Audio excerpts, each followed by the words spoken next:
ખેડા તાલુકાના ચાંદણા ગામે હત્યાની ઘટના બની। સામાન્ય બાબતે બે પરિવાર વચ્ચે મારામારી થઈ। બે પરિવારો વચ્ચે પાણી ઢોળવા બાબતે મારામારી થઈ હતી, જેમાં લોખંડની પાઇપ માથા પર મારી યુવકને મોતને ઘાટ ઉતારવામાં આવ્યો। તો બે પરિવારના ઝઘડામાં બે મહિલાઓ પણ ઇજાગ્રસ્ત થઈ છે। મુકેશ પટેલ નામના ઈસમે સુનિલ પટેલના માથામાં લોખંડની પાઇપ મારી તેને મોતને ઘાટ ઉતાર્યો। સુનિલ પટેલને માથામાં ઈજા થતા તેમનું ખેડા સિવિલમાં સારવાર દરમિયાન મોત થયું। તો ઘટના બાદ હત્યાના આરોપી પિતા અને પુત્ર ફરાર થઈ ગયા છે। હાલમાં મુકેશ પટેલ અને ભદ્રેશ પટેલ વિરુદ્ધ ફરિયાદ નોંધાઈ છે અને ખેડા ટાઉન પોલીસે ગુનો નોંધી આગળની કાર્યવાહી હાથ ધરી છે। ફરાર આરોપીઓને શોધવા ખેડા પોલીસ ચક્રો ગતિમાન કર્યા છે।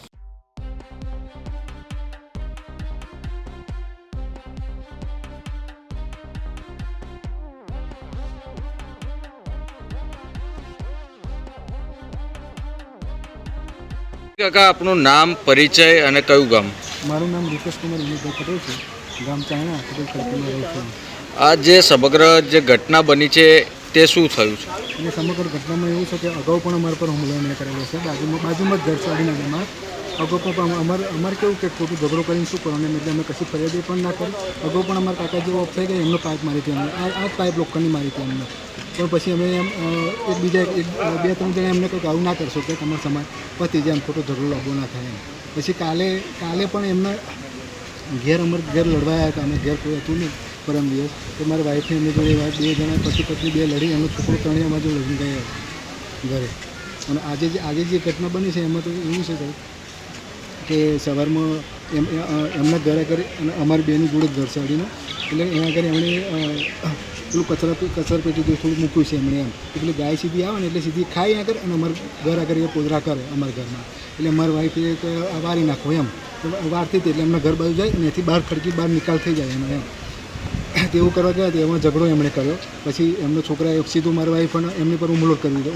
હું મારે એકચ્યુઅલી જો સવારમાં મને તાવ આવ્યો હતો અને હું દવા લેવા ગામમાં જ તે ડૉક્ટર છે ત્યાં આગળ હું ગયો હતો, ત્યાં આગળ પછી આવ્યો બે પેશન્ટ હતા, તમને ડૉક્ટરને એમ કહ્યું કે હું આવું છું થોડી વાર એમ, પછી બાટલો ચડાવી દે, બાટલો ચડાવવાનું મને કહ્યું, એટલે તો હું અહીંયા આગળ આવ્યો તો પેલા એમનો છોકરો નાનો ખરો એ બોલતો હતો, ગારો બોલતો હતો। મેં કહ્યું કેમ તું ગારો બોલો છો? મેં કહ્યું ડાયરેક્ટ એ સીધું મારી પર અહીંયા આગળ લાકડી જ મારી દીધી મને, પણ મેં આ કામ કરી દીધો તો મને હાથે ક્રેક થઈ છે। આ જે મામલો છે તેમાં એક વ્યક્તિનું મૃત્યુ પણ થયું છે, શું કહેશો?